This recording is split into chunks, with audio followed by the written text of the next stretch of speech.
Discord. It's something that we are all experiencing in today's environment. And a book has been written that I think is fascinating by Ed Tronick and Claudia Gold. It's called The Power of Discord: Why the Ups and Downs of Relationships Are the Secret to Building Intimacy, Resilience, and Trust.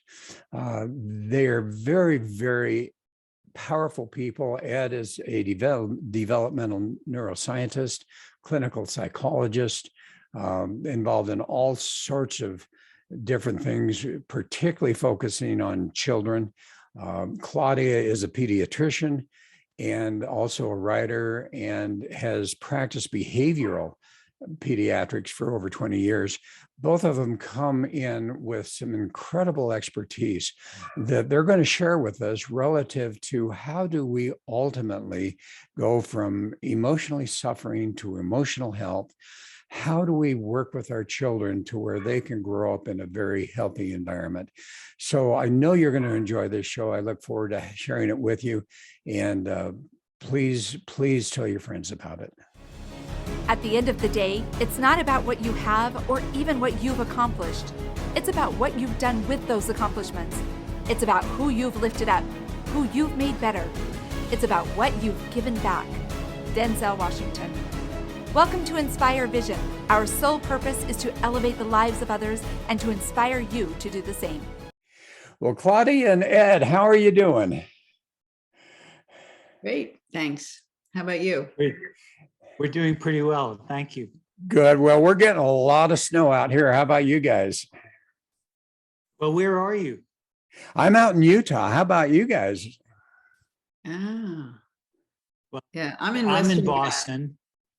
I just spoke to my daughter who's in the Sierra Nevada, and they have 5 feet of snow in their backyard and 10 feet of snow in the mountains.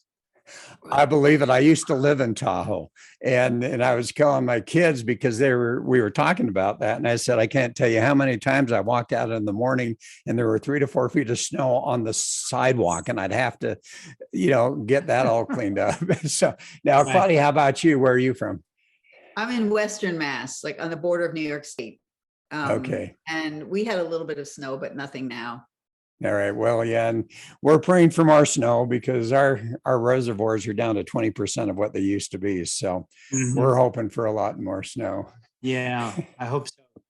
Anyway, this book that you've read, The Power of Discord: Why the Ups and Downs of Relationships Are the Secret to Building Intimacy, Resilience, and Trust. Okay, it almost sounds like an oxymoron. So I would love for you guys to share with the audience, how did this all come about? How did you, first of all, get to the point that you wanted to write about this, and secondly, team up together? Well, I think you should take the lead on that one, Ed, since it was originally your idea and I joined the project. Well, it was really a collaboration between us. I'd been doing research on these kinds of issues for 30, 40 years. I never thought I'd be able to say 30, 40 years, but pretty much for 40 years, looking at the interactions of parents and their young infants and children, and beginning to see that what I was finding really had some implications, not just for parents and infants and not just for parenting, but for our relationships in general. And Claudia and I worked together she was a fellow in a program in which I was teaching, and I was watching her struggle with some of the books that she was writing and really enjoying them. And knowing that I was really not up for struggling with all the difficulties of writing, and I didn't have the kind of capacity and skill to write the way Claudia did. And so it seemed really natural, as we talked about different issues and different concerns, for us to come together and bring her really rich clinical experience as a behavioral pediatrician, but also her writing ability and the sort of the research that I had been doing and how to think about it in clinical terms, and not to use my academic writing. But to have That's tough, isn't it? that may have been the hardest part of it. The book was not to write the way I had been writing for 40 years. Well, it's interesting because the two of you, I've read some really interesting books about the power of two, and it's really fascinating because you each have some real strengths, coming into this, which by operating that individually, you've come together to write something just of, I think, massive importance. And as you say, Ed, looking at it from a standpoint of parent and child, and then moving it into general relationships, I think can be very powerful. Claudia, what motivated you on this particular area? Well, I have been in my clinical work witnessing how again and again, how when people, children and parents move through messy, difficult moments and then find this kind of meeting and this connection, that it creates this energy and joy and growth. And then Ed's research was very profound in terms of demonstrating that. So I'm a clinician, and you have a colleague who has some really solid research evidence to support your clinical experience.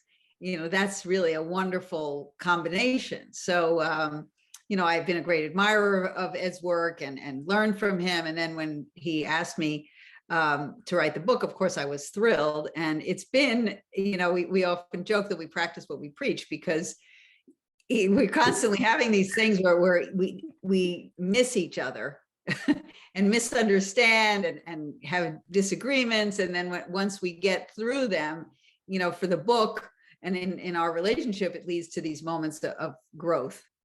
Mm-hmm. Well, and it's interesting. And as you've mentioned before in your bio, this pandemic has really created an issue for people. And certainly you've observed that, I've observed that, and particularly as it comes to family relationships. Mm-hmm. And, it's interesting that as you talk about this, there's all sorts of different areas that you talk about. You talk about the perfectionism that we seem to all develop to some degree and wanting in our relationships.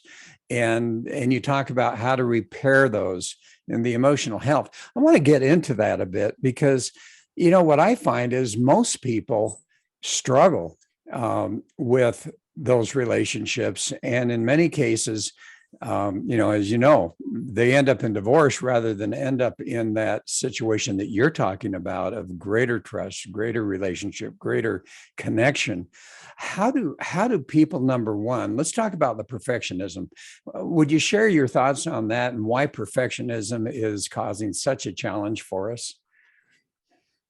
In my work with parents, and certainly Claudia will have more to say about this, one of the burdens that I saw for parents is that they're more so now, and under the pandemic, it's really been exacerbated, is that parents are always terribly concerned and anxious about how they're doing with their child, if they're doing the right thing. And when I say the right thing, it should be in flashing big letters. Parents face that every day. And when something goes amiss, when the child, gets distraught, has a tantrum, or they misread their child and they think the child wants one thing, and in fact, the child wants another thing. Or what often happens, certainly with young children, is you really can't figure out what it is that they want. Toddlers can be really cryptic about what it is that they want to do right now. And if you don't do it right now, the toddler really just comes apart. And so for me, a really critical motivation was in understanding that the normal, typical relationship is really messy, has lots of errors in it, what we call mismatches. That's the typical situation, and that really critically, and this is something I think Claudia, in fact, helped me to understand even better, was that being able to make an error, to miss, to not be perfect, but that out of that can come growth, that can come a real connection. So what that does for parents is, if you realize that there's no way you can be perfect, that your relationship with your children, or for that matter with your spouse, always has errors in it, but that not only is that normal, but it's part of the growth process, that when you resolve the mismatch, you and the child, or you and your partner, feel connected, feel like, oh, we understand each other a little better. And in fact, you do understand each other a little better.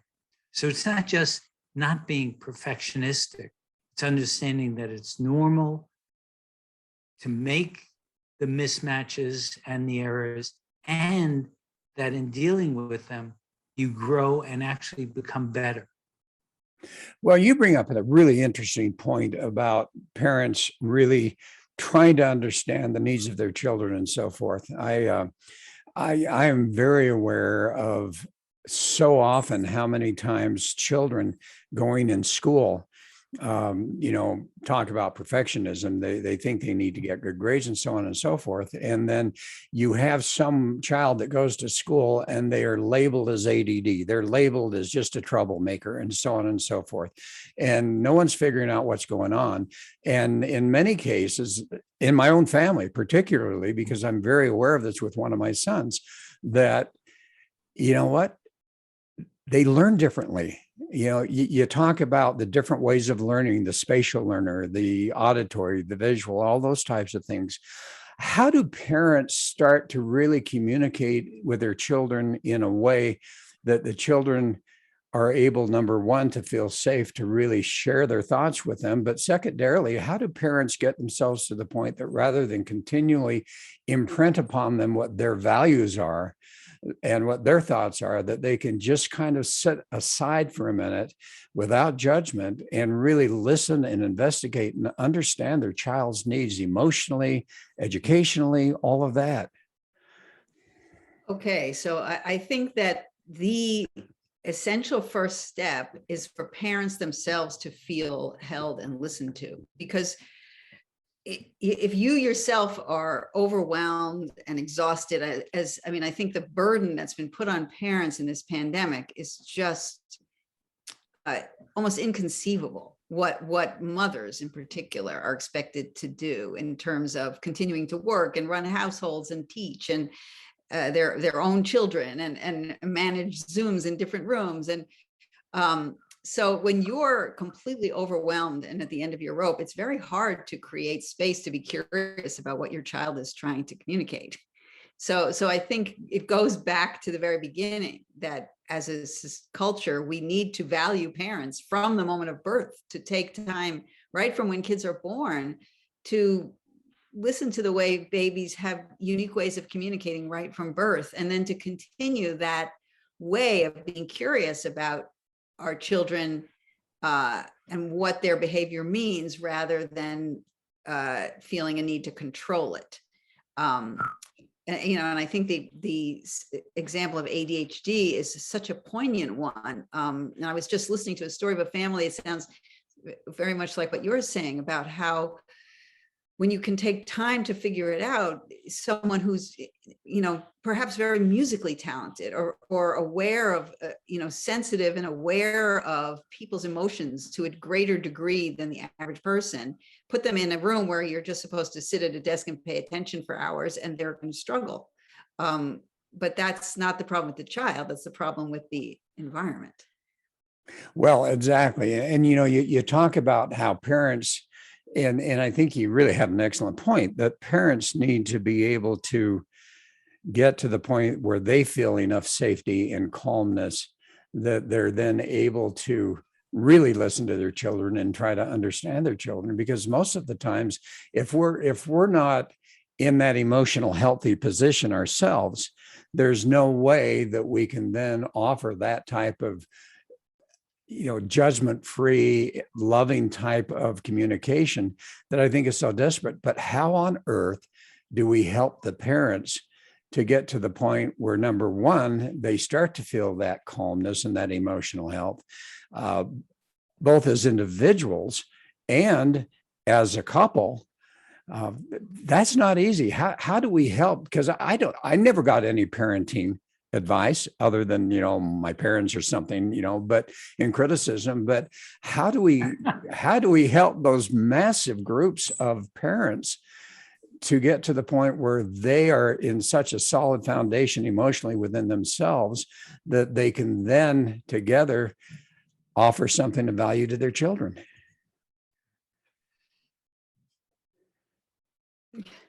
You want to go ahead? Sure. It's $1 million question. Yeah. It is $1 million.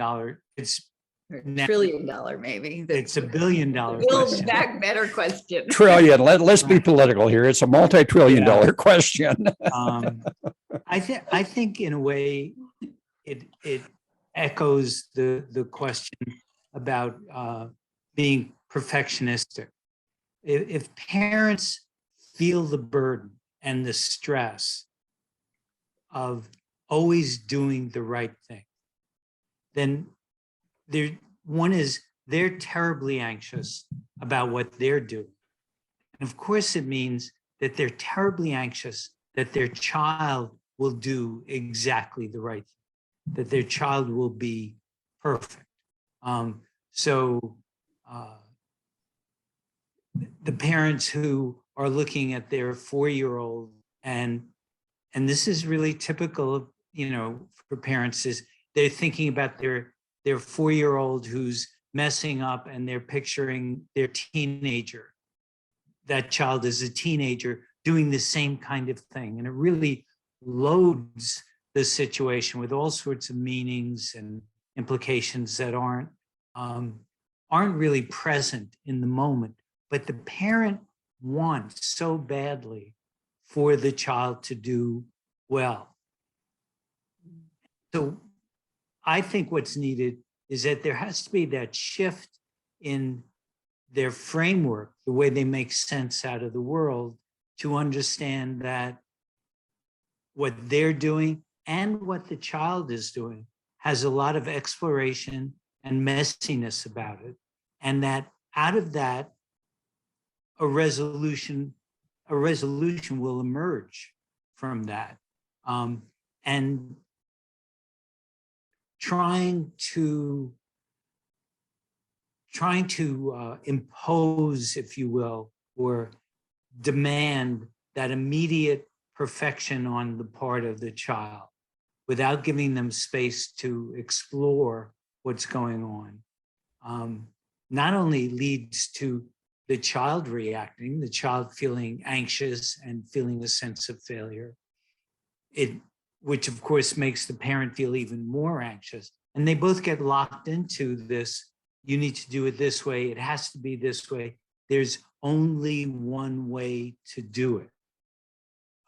As opposed to, let's figure out how to get there. Let's figure out what might be going on. And one of you, I think Claudia used the word curious, the parent who's curious about how the child is making sense out of what's going on. And then a word I like, scaffolding the child, giving the child support to follow their own intentions and figure out what's going on. And at the same time, providing some guidance for the child in terms of what needs to be done. There's been such a high increase in suicides among teenagers in the recent years. And we know that the pandemic, we blame the pandemic, but the reality is the pandemic is only an environment in which other things happen.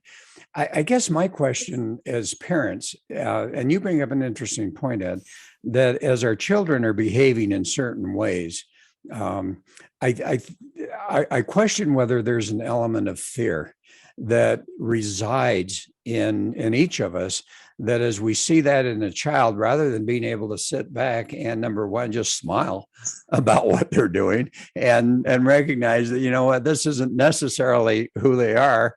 They're just exploring and they're just curious. But how do we do that in a way? Because I think sometimes parents literally can imprint that sense of inadequacy within their children by the things they say to them. Well, you're bad. You're not supposed to do that. That's wrong. On and on and on. How do we help our parents to understand that, hey, you know what? Just relax. And how do we help them to overcome that innate fear that we're seeing throughout the country now and throughout the world, literally? And that has been exacerbated, I think, by situations. But how do we help our parents to understand that, you know what, just sit back and smile when you see what your kids are doing? Because in the long run, it doesn't mean that that's going to be embedded in their life for eternity. Well, there's a lot of layers in what you just asked. I mean, I think, yes, fear is a huge part of parenting. And I've had to draw on Ed's example, kids whose 2-year-olds are throwing things across the room, who tell me, well, this is kind of historical, but they have what I used to refer to as visions of Columbine. Unfortunately, we have so many more visions like Columbine to add to that. So they see that, and then they jump ahead. But I also think underneath the fear is a fear of loss. And when you talk about a frame, I think helping parents to have a frame of uncertainty, another one of my favorite words, like we don't really know what we're doing here in this moment, but we need to be okay with that. But also that there is sometimes this tremendous, I mean, when you have a child, you make yourself vulnerable to almost unimaginable, well, it is unimaginable possibility, although unlikely, of loss. And that fear and when all of that is kind of hidden and not able to be spoken about, then that leads to kind of rigid thinking to avoid those painful feelings of sadness and fear. And I think the pandemic actually has added a great deal of that kind of uncertainty to what's going on. That it's very hard to get a sense for ourselves, as adults, what's going to happen next, what should we be doing. Every day it feels like we're being challenged with a whole new set of decisions. And one way to deal with uncertainty is to become the word rigid and brittle in your thinking, to say, this is the way it has to be. We are going to do this. We see this a lot in our politics now, where people have resolved the uncertainty that we all face about not only the typical issues that we have politically, but emerging issues about race, emerging issues about the pandemic, climate change. The background issues are really pressing on everybody all the time. You look old enough, Doug, to remember, our take cover drills, during the 50s and 60s. I hope I'm not. Yes. I remember that. And there was a lot of uncertainty, even though that was a very prosperous time. There's a lot of uncertainty that came along with that. Well, think what parents are dealing with now in terms of how they see the world. And then you have to think, how do I raise my child to be able to deal with all of these things that I'm finding are really difficult for myself to deal with? And that just feeds that anxiety, and I think it is fearful. What will he, if he's, the toddler is throwing toys at me now, what's going to happen, when he's 10 or 11 or 12, and all sorts of things are happening in the world, and he's with a bunch of kids, and he's fighting all the time. Parents worry about that typically, and now they have to worry about it in the context of, we really don't know what it's going to look like in 10 years or 15 years. It's hard to get a hold of that vision. And so you become more rigid, more perfectionist, and more demanding of the child. And then, of course, you just get into a spiral of, mutually not listening. Well, and it used to be more, years ago, that the focus was on IQ. I mean, I remember taking an IQ test when I was in school. I remember my brothers doing all of that, and my sister.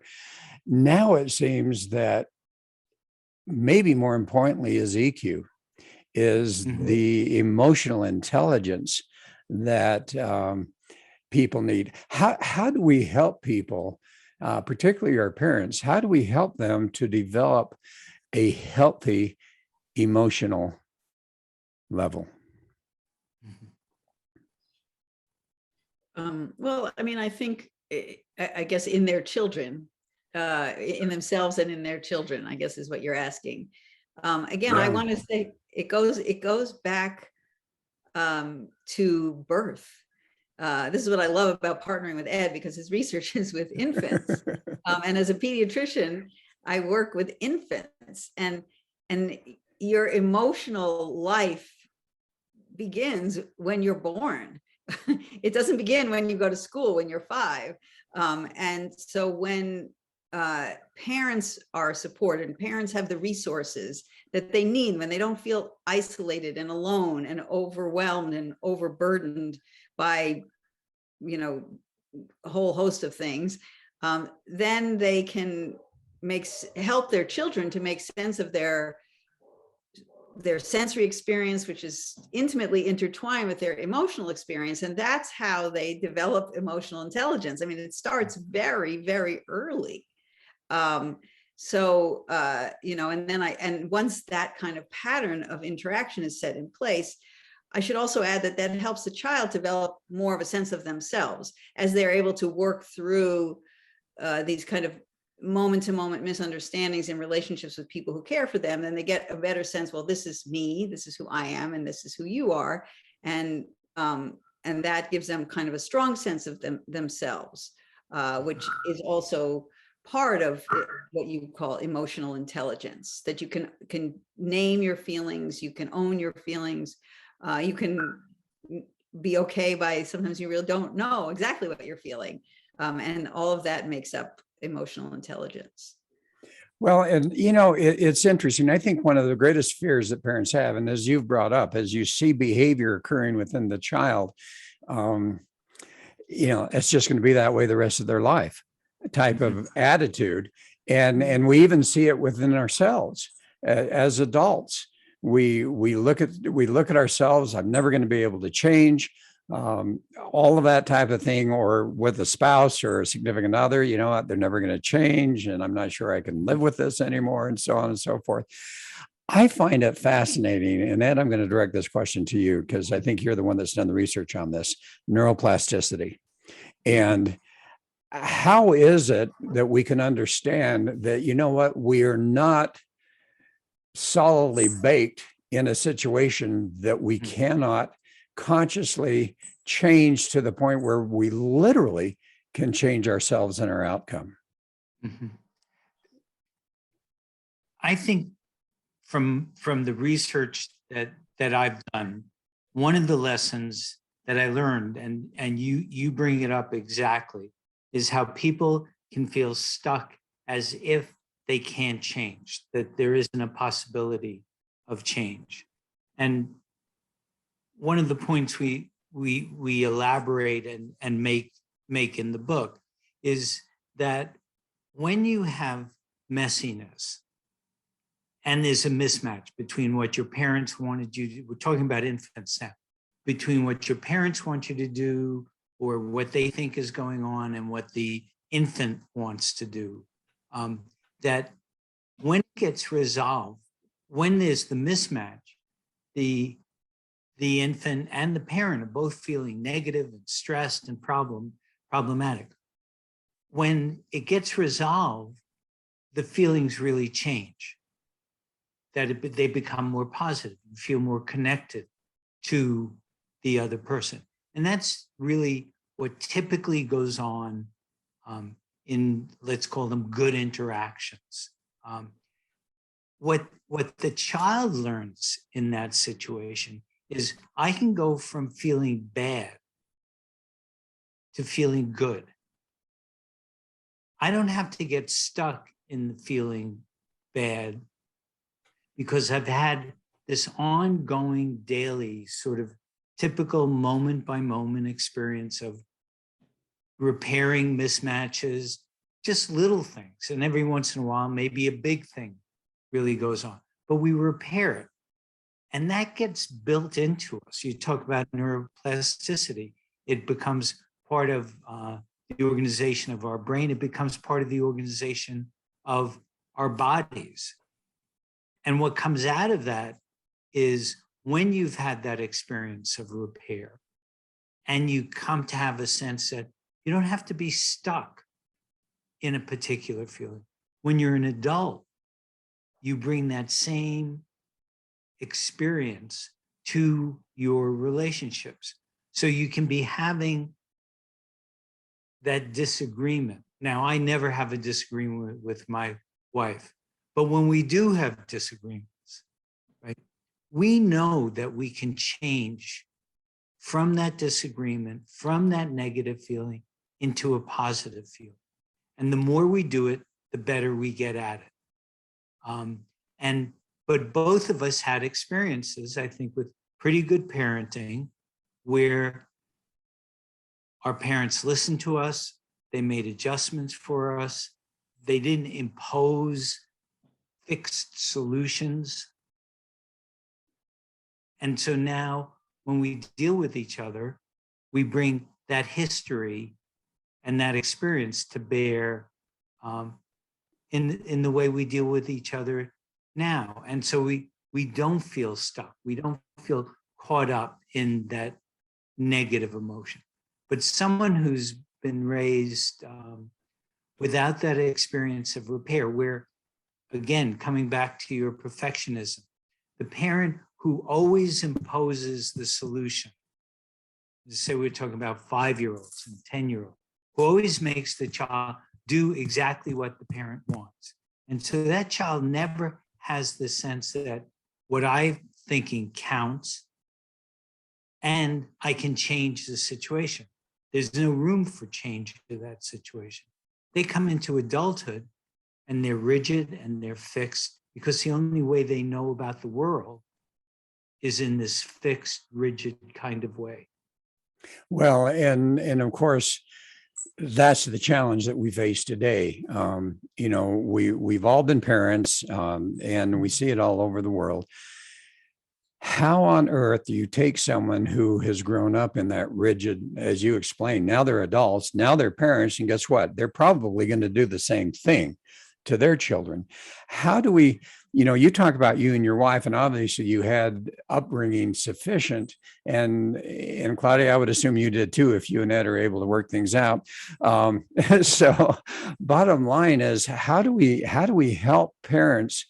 How do we help adults to start to lose that rigidity and to be able to get to the point where they can be open enough to understand that, you know what, and this is one of my pet peeves with the kids, how many times are parents imposing their values and all of those things on their kids when in fact their children may have an entirely different set of values and purposes for their life that can never be expressed because they've just been so haunted by what their parents are telling them they have to be. how do we help those adults to get to the point where they're free from that and start to really feel free in their lives? Well, that's also a very loaded question. I mean, the first thing that comes to my mind Yes. is people who, you know, who've experienced centuries of, you know, brutal racism, and they need to teach their kids to listen, or else they might get killed. So there are certain things, you know, harsh realities that really need to be addressed, and by opening up these very questions. I had a family recently where the mom, the child was having tantrums, sort of like every story that comes to my office, and the school was giving her instruction in special time.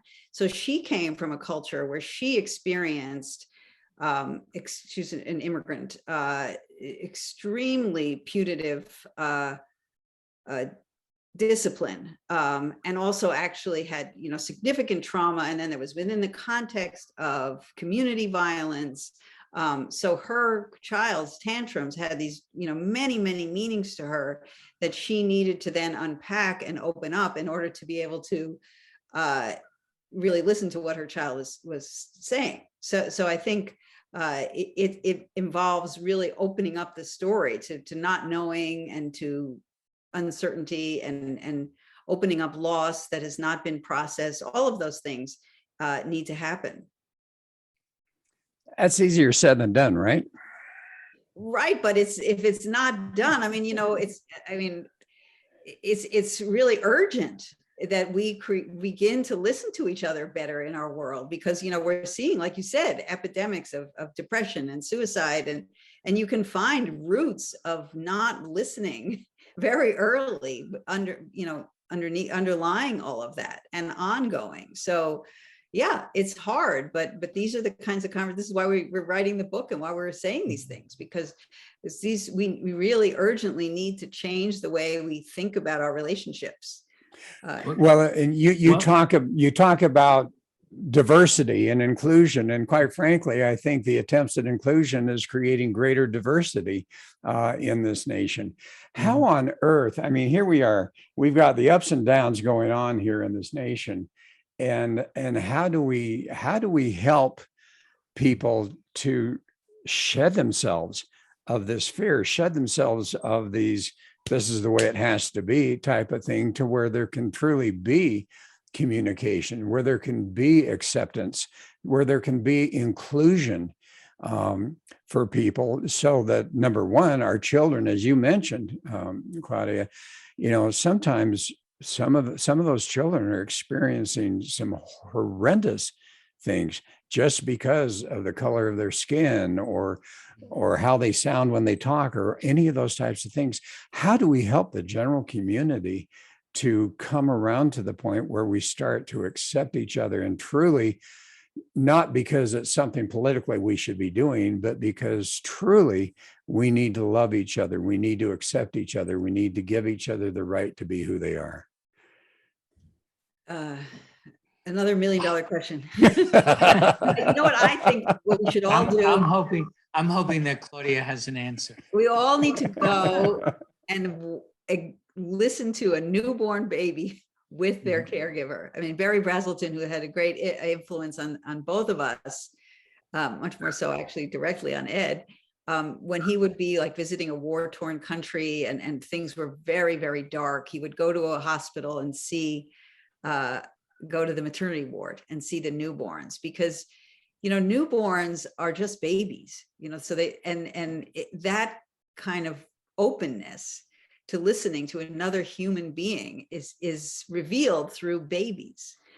So this may sound very idealistic, but this is kind of why we write and why we talk and why we go on radio shows like yours, is to begin to have this kind of dialogue about how, if we really look at where human beings come from in our earliest moments, that ability to not quite know where the other person is, but yet take time to figure them out, that's part of us. And we just need to get back to that. Mm-hmm. Well, and I laugh at that. Yeah, go ahead, Ed. Sorry. Well, you bring to mind something that I don't think I've thought of in this context. So We'll see if this means something. If you think, most parents, when they have a young infant, talking about a 3 or 4 or 5 month old or whatever, most parents who are doing well by the child feel like when something goes wrong with the child, when the child gets really upset, that they're the ones, meaning the parents are the ones who did something wrong.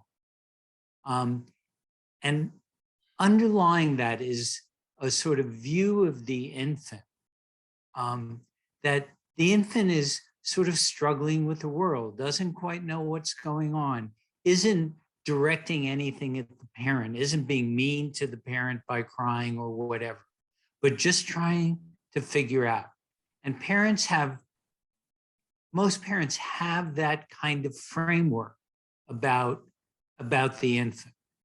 And one of the things I've always wanted to do, and I'll get to your community thing, is I've always thought that teachers, be they teaching elementary school or be high school, or for that matter, college, is one of the experiences they should all have is taking care of infants.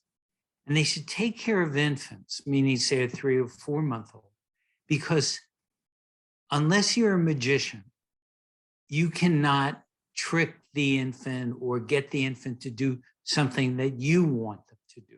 The infant does what he or she wants to do. They may want to smile, they may want to reach for something, they may want to do crawl around. And when you try to interfere with that, because you should not be crawling, you should not be reaching for that, right away you have a very distraught infant on the other side. You could think of that infant as no longer listening to you. So if teachers had that experience with infants, then when they come to a 5-year-old or they come to, Lord knows, a teenager, they could say,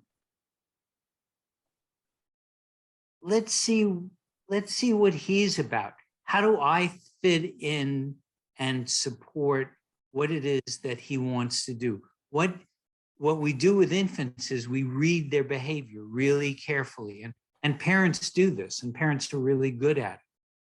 But after a while, we stop doing that. But what happens if you really watch that teenager and look to see where their interests were, what they were doing, to read their behavior, as opposed to what we all know is you try to force the teenager to do what you want them to do. And right away, you either have a very silent teenager or a very angry teenager. Yes. But the problem is that we're no longer attending to them. We're trying to impose what we think is the right thing, as opposed to figuring out with them what is it that we want to do. So how does this relate to politics or our communities? Our communities no longer, we don't read each other. We don't listen to each other. And I know politicians say that, but aren't there ways that we could be, well, I study babies. The reason I study babies is I think I understand babies. You asked me to comment on a political thing where what we have to do is listen and read each other and make the assumption that we're all trying to be as good as we can be, because that's the way we think about babies. He's just trying to do the right thing.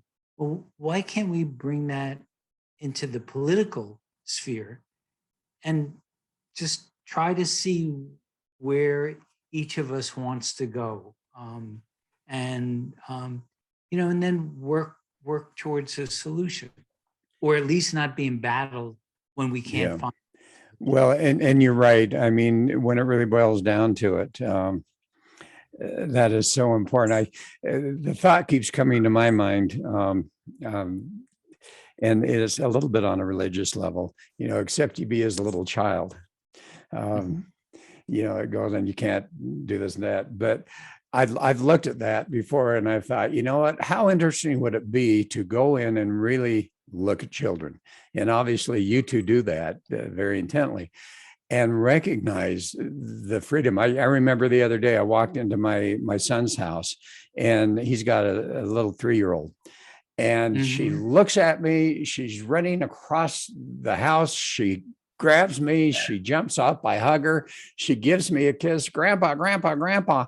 And I look at that and I think, what an example of just pure love and so forth. And so sometimes even with a smile on my face, I look and say, how can I be more childlike? How can I go out and have fun in the world? How can I just love love people and not have that judgment? And I think you're right. Those children can set such a wonderful example for us of how we literally could be even as adults. Yeah, you have an opportunity to do what a little exercise where everybody has this opportunity. They have a young child around, like a 3 or a 4-year-old, which is, we all know we want to play with them and be with them and, do different activities with them. But you can do two things. One is you could decide when you're playing with blocks that we are going to make a truck. And you can see how far you get with your 3-year-old or your 2-year-old making that truck when they don't want to make it. So I don't mean to push it too far, but you can have that experience of not listening and not being able to repair because you are imposing what you want to have happen.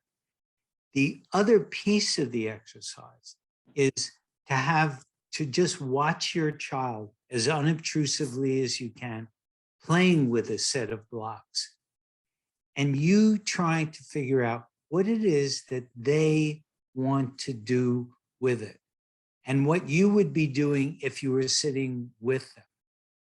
And my bet is what you'll see is that as they're doing it, there are all sorts of points along the way where you want to do something. You would move this block, you would do that, you would do whatever with the blocks. But when you watch the child do it, they do something completely different. And then they may create something that you have no understanding about, but that they have great satisfaction and have really enjoyed doing it. And that kind of creation on the part of the child is what we need to support. And the way you support that is when you're with them, is to really watch and see what their intention is. And Claudia will give examples of this, but when I was training pediatricians at Children's Hospital, one of the problems with pediatricians working with parents is that they have their lectures. Parent says something and then 20 minutes later, the lecture stops. And now there's a real attempt to change on the part of physicians to listen.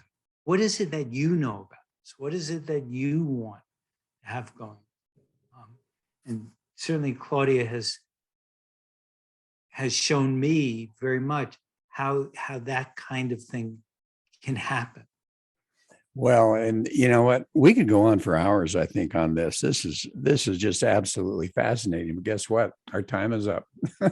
I'd have my radio people going, you're going too long. So what would be your final words?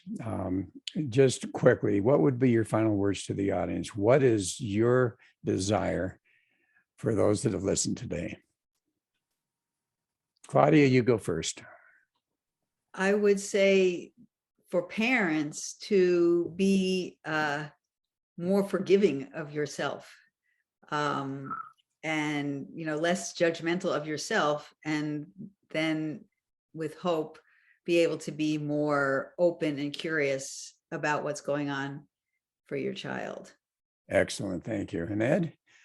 And I would, at least for parents, but I think really for all of us in all of our relationships, is what you said earlier, is to relax a little bit and take pleasure in the messiness that you're experiencing, not trying to shut it down so quickly.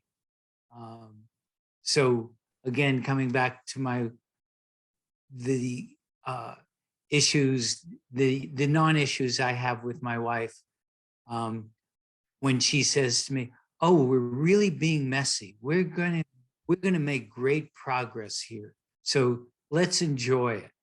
And we can be practically screaming at each other, and it just lets it go. And then we can figure out what it is that we need. And I think we all need to just let it go a little more. And Well, enjoy. and that could take a whole nother show, couldn't it? To talk about that. Claudia and Ed, thanks so much for being on the show. This has been fascinating. I'd love to get you on again and talk a little bit more about this. So I really appreciate it. And folks, thanks for listening today. We hope you enjoyed it, and we look forward to having you join us again soon.